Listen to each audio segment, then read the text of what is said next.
Bom dia a todos, graça e paz, nosso Senhor Jesus. Na manhã de hoje nós vamos dar continuidade à carta de Tito. Lembrando que Tito está dentro da categoria das cartas pastorais.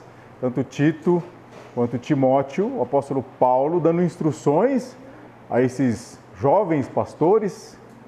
Ainda jovens, né? Tito já estava com quase 40 anos, jovem, né? Bem jovem. Dando instruções de como conduzir ali as igrejas às quais eles estavam à frente.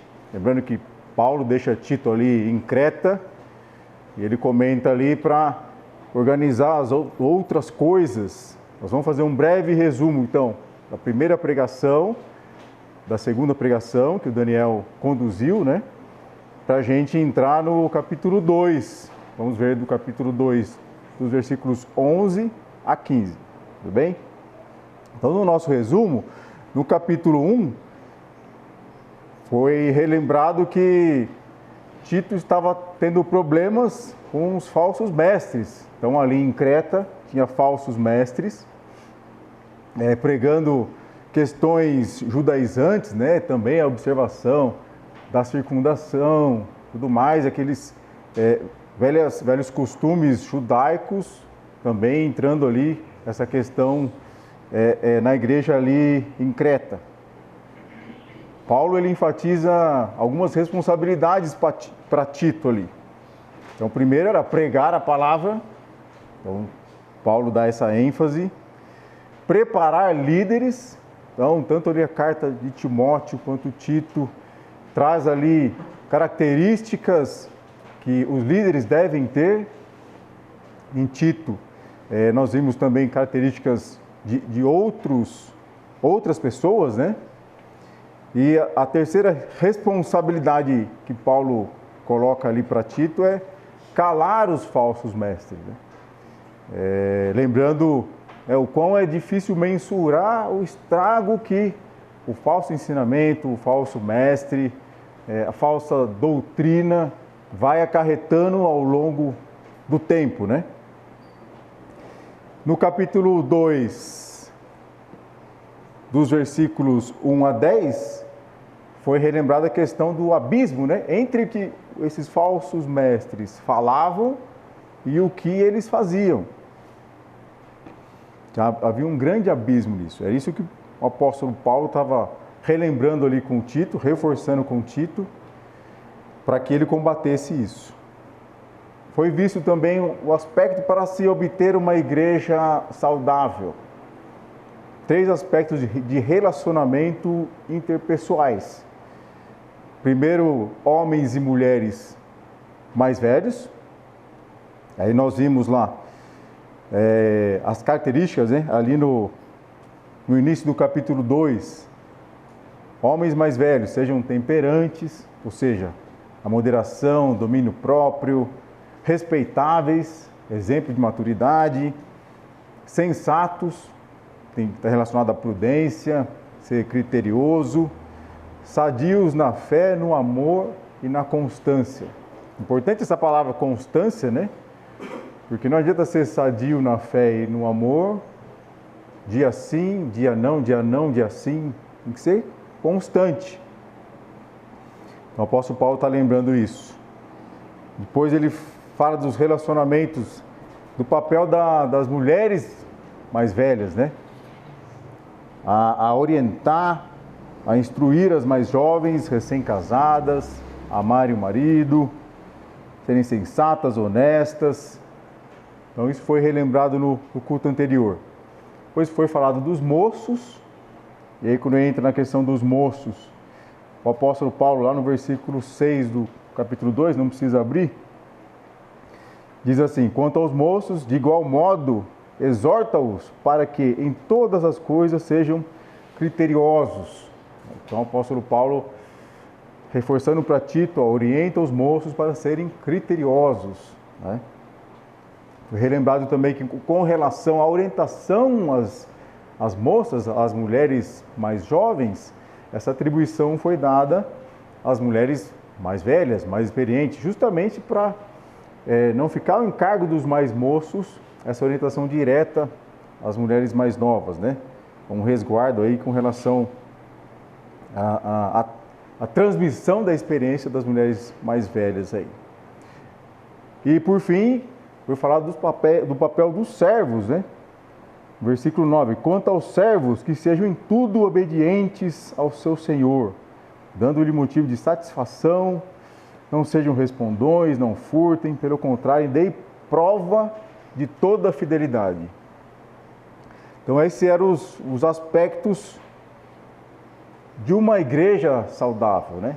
Esses 3 tipos de relacionamento interpessoal, relembrado também com relação aos servos, né?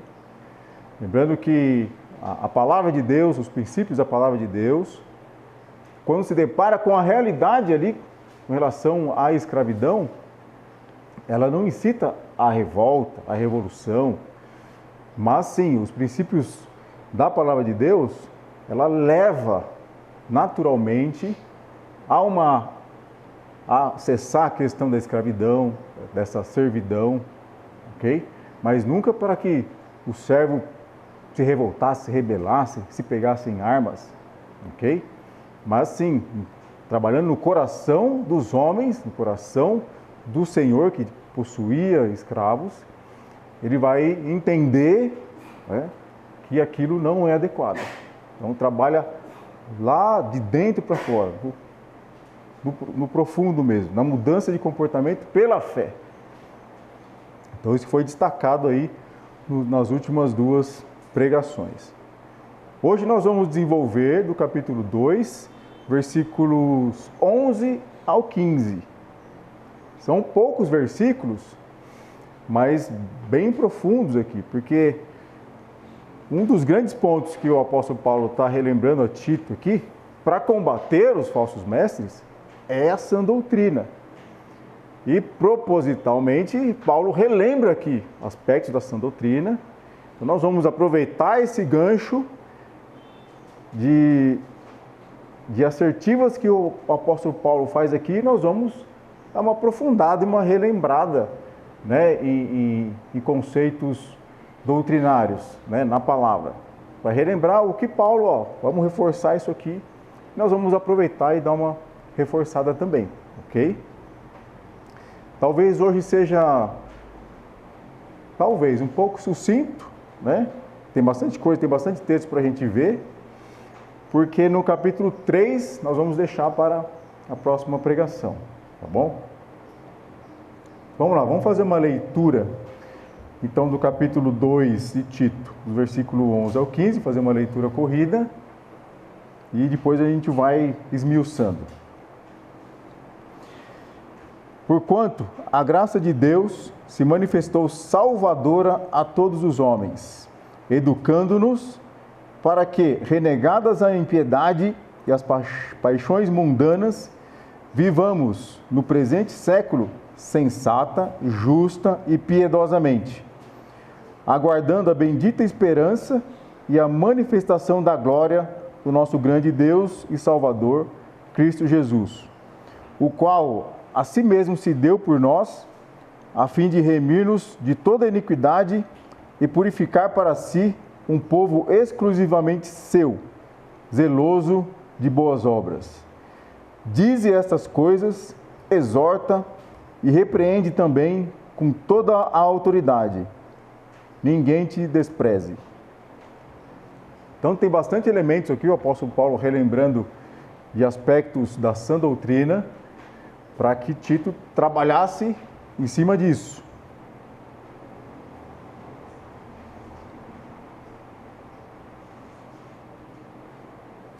No versículo 11, no finalzinho do versículo 10, né? Bem no finalzinho está lá, a doutrina de Deus, nosso Salvador. E no versículo 11, o apóstolo Paulo, ele expande e explica mais ainda a questão do aspecto da salvação, né? Versículo 11 nós vemos assim, porquanto a graça de Deus se manifestou salvadora a todos os homens. Aqui a ênfase é sobre a graça, maravilhosa graça de Deus, né, dos versículos 11 a 15. E aqui no versículo 11, está dando ênfase ao aspecto da salvação. A salvação, ela alcança, pode alcançar, tem o poder de alcançar todos os homens, né? Claro que nós sabemos que aquele que crê no Senhor Jesus como seu Senhor, seu Salvador, é que alcança essa salvação. Mas ela se manifesta salvadora a todos os homens. Na primeira parte aí do versículo 11.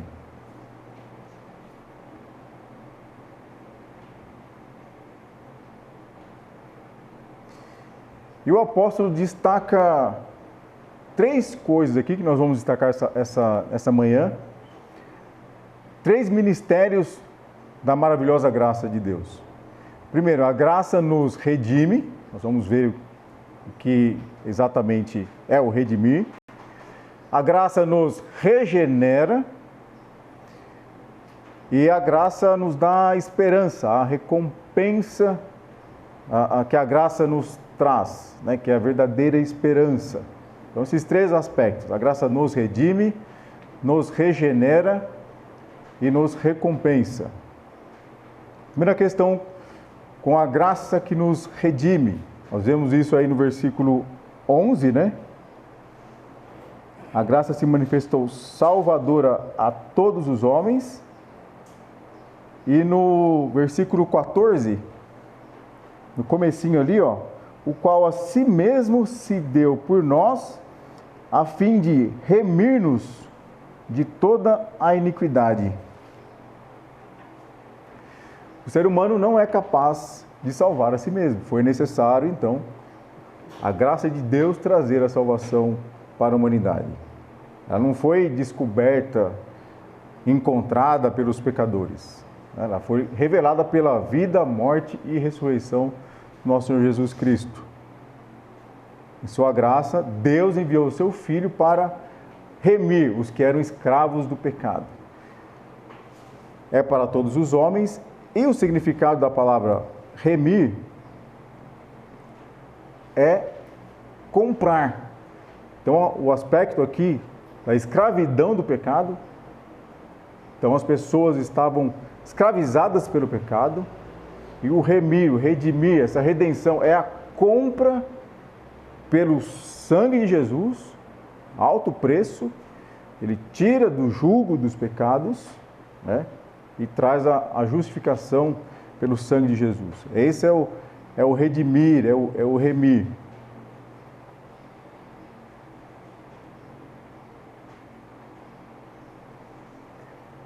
Existia e existe uma necessidade universal. O homem pecador, caído, precisava dessa redenção e a provisão universal, né? Nosso Senhor Jesus. Quando a gente vê no versículo ali, ó, o qual a si mesmo se deu por nós, no versículo 14, significa que ele foi substituto. Vamos abrir lá em 1 Pedro 2,24. 1 Pedro 2,24.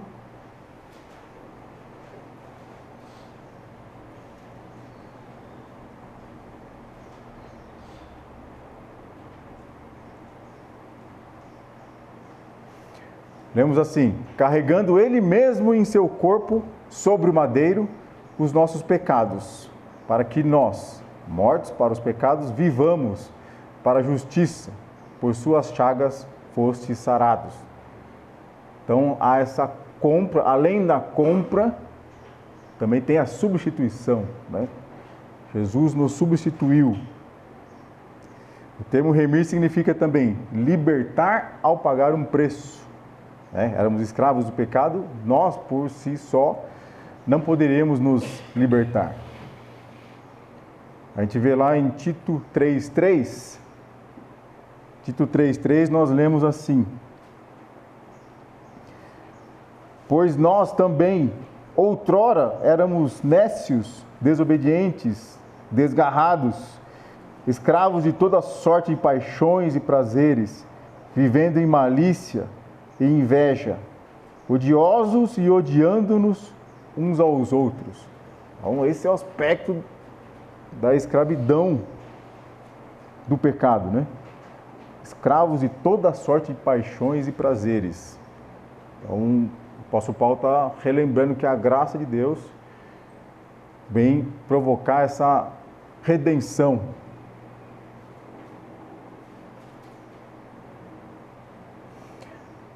Jesus Cristo entregou-se por meio de para nos salvar de nossas transgressões, por meio de sua morte. Cumpriu os preceitos justos da lei santa de Deus, para que Deus, em sua graça, pudesse perdoar e libertar os que creem em Cristo. Então, o apóstolo Paulo está relembrando aqui, o ponto central da sã doutrina, né? A manifestação perfeita da justiça de Deus, a manifestação perfeita do amor de Deus, e a justiça deve ser aplicada sobre o pecado, e a solução, nós não poderíamos fazer nada, a solução foi enviar o teu Filho unigênito para pagar o preço e nos remir da escravidão do pecado. Então, a expressão perfeita aí dos atributos, das perfeições de Deus, sua justiça, seu amor, aplicando a sua lei santa.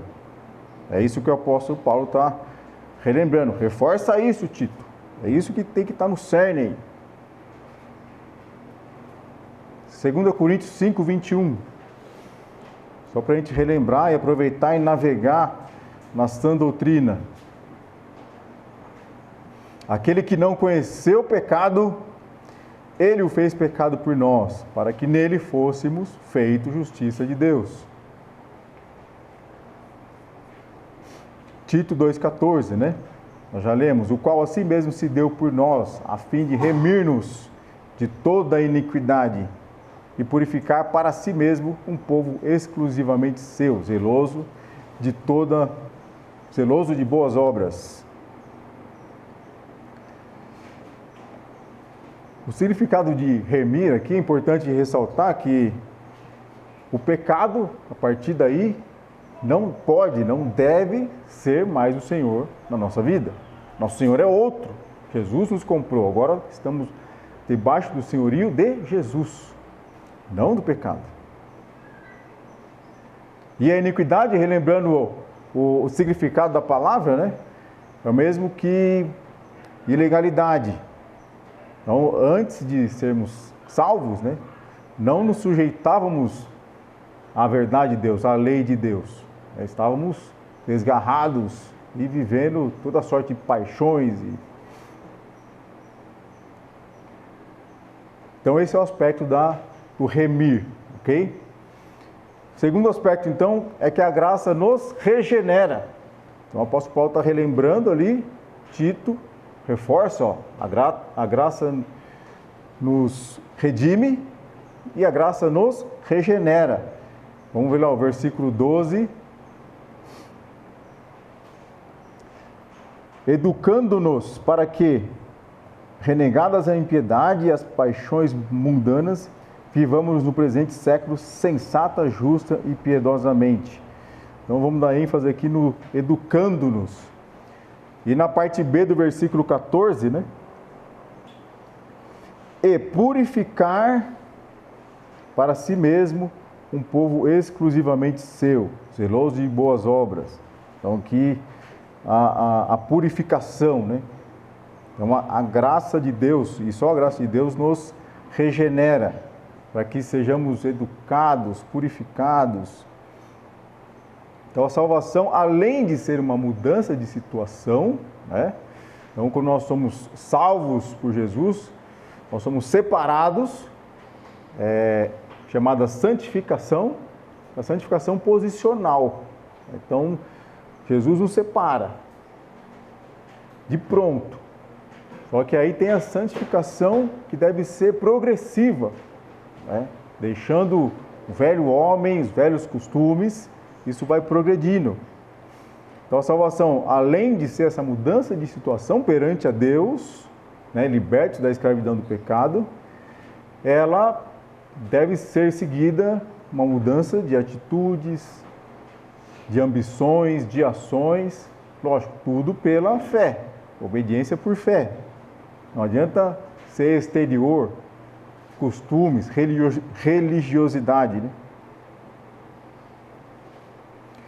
O verbo educar aqui tem o sentido de disciplinar, né? de provocar aprendizado, e o aprendizado, ele só é solidificado quando ele implica mudança de atitude.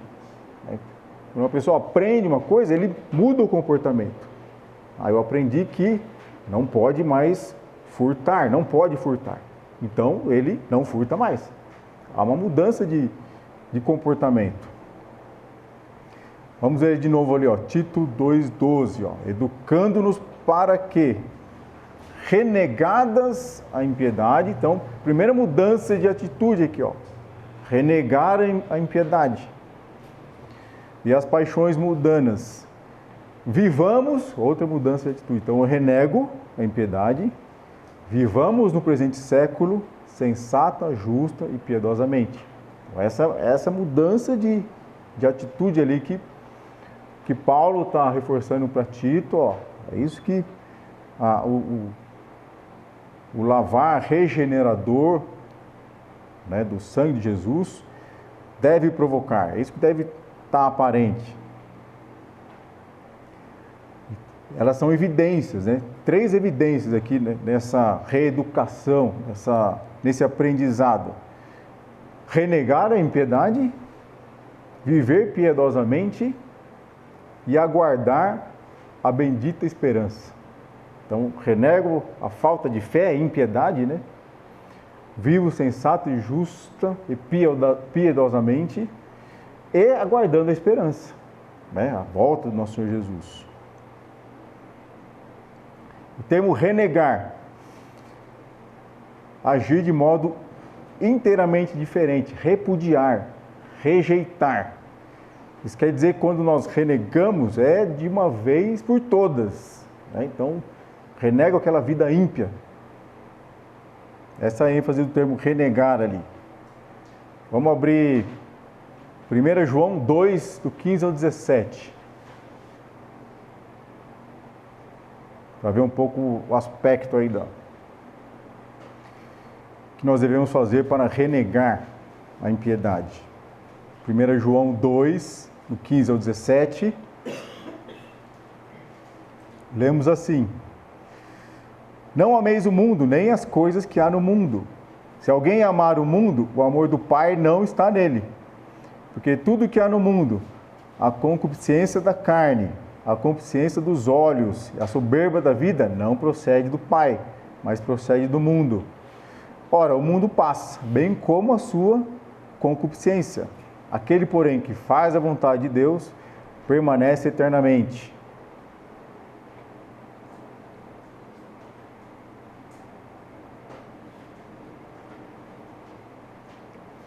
Os cristãos vivem no presente século, aqui no mundo, mas não pode ser em conformidade com o mundo.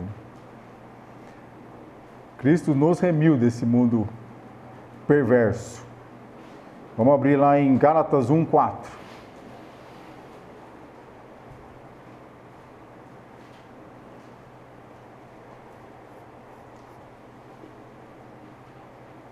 Gálatas 1:4.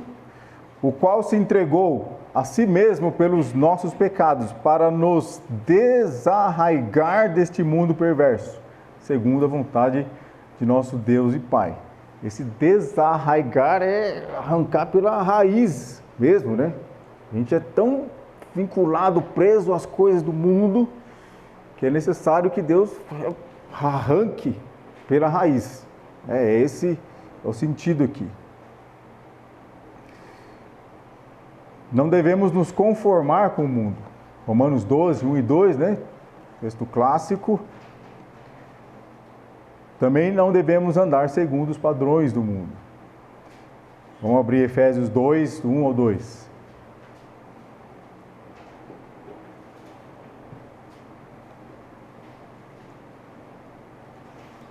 Efésios 2, 1 e 2. Ele vos deu vida, estando vós mortos nos vossos delitos e pecados, nos quais andastes outrora, segundo o curso deste mundo, segundo o príncipe da potestade do ar e do espírito que agora atua nos filhos da desobediência. Então, esses éramos nós, eram aqueles que não haviam sido salvos ainda pelo Senhor Jesus. Então, não podemos andar como outrora. A segunda mudança de atitude, vamos dar ênfase aqui, então vivamos, primeiro, renegar a impiedade. Segundo, vivamos sensata, justa e piedosamente. Vivemos de forma sensata, esse adjetivo ele está trazendo a questão do consigo mesmo, né? Ter domínio próprio, prudência, moderação. Como nós vimos lá no aspecto dos homens mais velhos, né? Em Tito 2:2, que está assim: quanto aos homens idosos, que sejam temperantes, respeitáveis, sensatos, sadios na fé, no amor e na constância. Então a sensatez, a ênfase é naquela reflexão consigo mesmo. Porém, a gente lê lá, a justa, vivamos sensata, justa. Esse viver justo refere-se ao relacionamento com outras pessoas, né? Então, relembrando, né, o aspecto relacional, né, a relação com outras pessoas. Vivamos de maneira justa. E um dos aspectos mais difíceis é realmente ser justo, né? Não adianta ser bonzinho, permissivo, deixar que todas as coisas aconteçam erradas à sua volta. E também não adianta ser injusto, severo, aplicar sanções quando não se deve. A medida da justiça, tratar com justiça, é mais difícil, mas esse é o caminho excelente que o apóstolo Paulo está relembrando aqui, com o qual nós devamos viver. E piedosamente, que quer dizer exatamente o nosso relacionamento com Deus, né? Com fé. Apesar de ter esses três aspectos, né? Viver sensata, justa e piedosamente, cada um tem o seu aspecto, essas três qualidades não devem ser separadas, tem que estar sempre juntas. Então a graça nos regenera nesse sentido. Esse é o poder da graça de Deus. Por nós mesmos, nós não conseguimos. E esse é o processo, né? Primeiro nós somos separados, logo quando cremos em Jesus, e esse é o processo de santificação. Ele vai progredindo. É disso que o apóstolo Paulo está relembrando aqui. Esse objetivo é tornar o cristão cada vez mais semelhante a Jesus. E o último aspecto aqui é que a graça nos recompensa. Vamos ver direitinho aqui, ó, versículo 13 do capítulo 2. Qual é essa recompensa? É a nossa bendita esperança, né? Aguardando a bendita esperança e a manifestação da glória do nosso grande Deus e Salvador, Cristo Jesus. Essa bendita esperança está apoiada na grande verdade que nós lemos lá no comecinho do culto, né? Que o nosso Deus não pode mentir. É uma certeza. A esperança é que Jesus vai voltar. Esperamos pela volta de Cristo. Essa é a nossa esperança e glória. E esse versículo, às vezes passa despercebido, e também afirma, como vários outros, né? Claramente que Jesus, Cristo, é Deus, né? Então, relendo lá, aguardando a bendita esperança e a manifestação da glória do nosso grande Deus e Salvador, Cristo Jesus, né? Então, a Bíblia é bem clara em dizer que o Senhor Jesus é o nosso Deus, o Deus Filho. E dentro desse aspecto, né, que a graça traz essa recompensa, essa esperança, temos uma terceira atitude naquele aprendizado que nós vimos, né? Então, 3 atitudes, né? Renegar a impiedade, viver justa, viver sensata, justa e piedosamente. E uma terceira atitude é aguardar, é esperar, né, com fé, a bendita esperança. Como nós vimos aí no versículo 13. E a promessa, dentro dessa esperança, né, a gente vê lá em Tito 2,14. Ele, o qual a si mesmo se deu por nós, a fim de remir-nos de toda iniquidade e purificar para si mesmo. Então ele vai purificar para si mesmo um povo exclusivamente seu, zeloso de boas obras. Então a gente lembra daquele texto de Filipenses 1,6. Vamos abrir lá, Filipenses 1,6.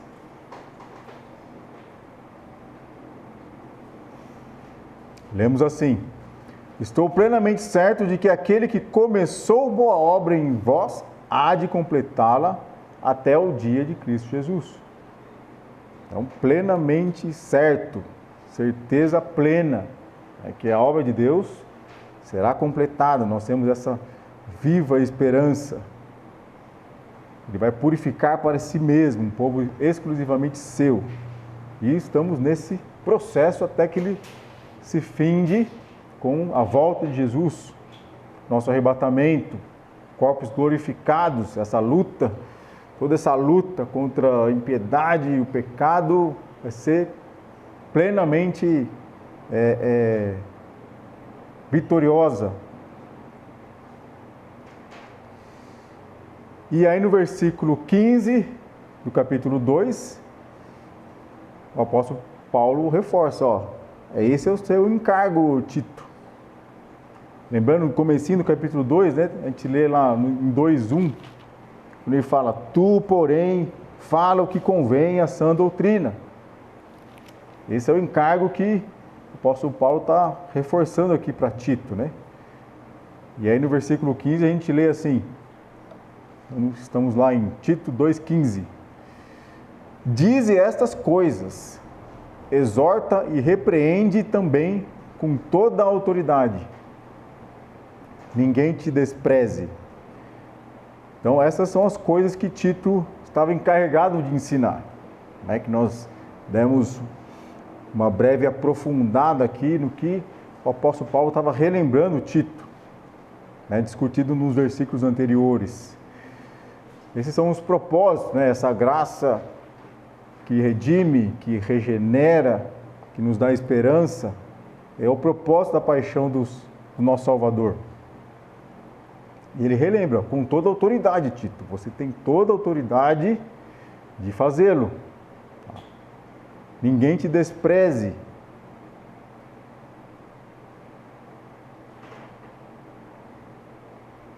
Disso então o apóstolo Paulo relembra a Tito, né, e dá uma grande responsabilidade, relembra da sã doutrina, para que cumpra os objetivos lá, né? Pregue a palavra, escolha líderes e faça calar os falsos mestres.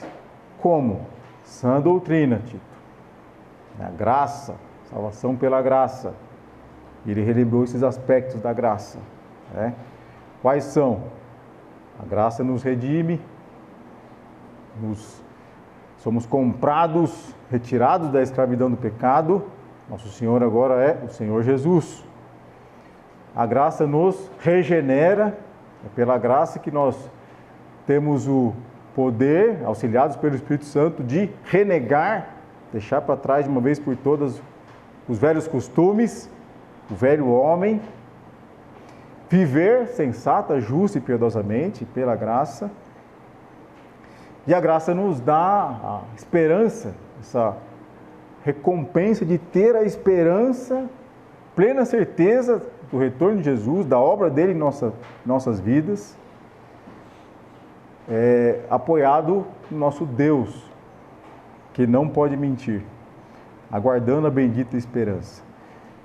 E esse é o encargo, né, que o apóstolo Paulo dá a Tito.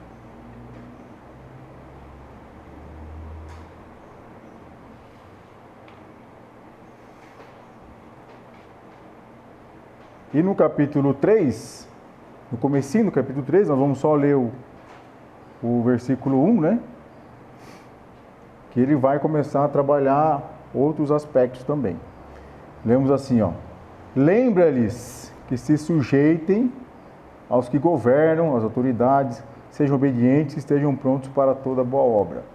Então, ele vai continuar a trazer outros aspectos, né, da vida cristã pela fé. Para que essa vida, esse testemunho, diferencie, seja um destaque, seja sal, seja luz, diante daquela vida que os cretenses estavam levando, né? Muita licenciosidade, ataque dos falsos mestres. Então esse é o aspecto aqui que nós vemos os versículos 11 a 15 do capítulo 2. Amém? Então hoje era esse aspecto um pouquinho mais curto, né? A ênfase na doutrina. O que o apóstolo Paulo aqui estava relembrando Tito, para que ele reforçasse ali que a partir da sã doutrina haja a atitude correta pela fé e a santificação, a regeneração pelo Espírito Santo, ela seja gradativa e que a igreja ali mude e não seja influenciada pelos falsos mestres. E no próximo encontro a gente vai partir do capítulo 3 de Tito. Vamos orar então?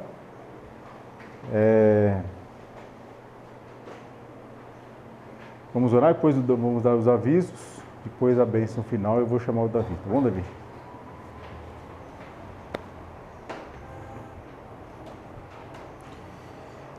Senhor nosso Deus, nós somos gratos, ó Pai, porque é pela Tua graça, Pai, que nós somos alcançados. Nós estávamos escravizados pelo pecado, Pai, perdidos por si só, não conseguimos enxergar isso, ó Pai, mas o Senhor nos alcança por meio da obra redentora do nosso Senhor Jesus, pela morte dele na cruz, pelo Teu sangue derramado, pela ressurreição no terceiro dia, ó Pai, que é nossa viva esperança. E essa graça, ó Pai, nos livra da escravidão do pecado, nos transforma, ó Pai, é só ela que pode nos regenerar e nos dar essa esperança, ó Pai, que o Senhor Jesus vai voltar e completar toda a sua boa obra, Pai. É por isso que nós oramos em gratidão, em nome de Jesus. Amém.